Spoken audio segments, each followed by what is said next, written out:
Hello guys, দেখতে পাচ্ছেন আমি এখন বড়মার প্যান্ডেলের সামনে চলে এসেছি। আর বড়মার মোটামুটি এখন রেডি আছে, শুধু এখন গয়না আর প্যান্ডেলের টুকটাক কাজ বলতে গেলে এখন বাকি আছে, যেটা আশা করছি আজকের মধ্যে তো শেষ হয়ে যাবে।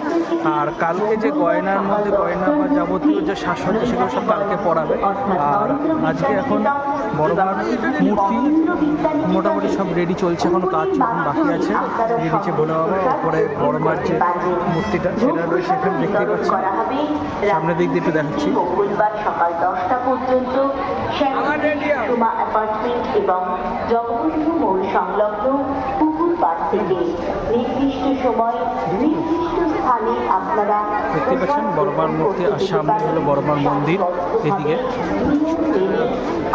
কালকে থেকে অরবিন্দ জগজমাট। আর এখন মানুষ দেখতে পাচ্ছেন ভোরে সবাই চলে এসছে, ভক্তি করে মাকে প্রণাম করছে।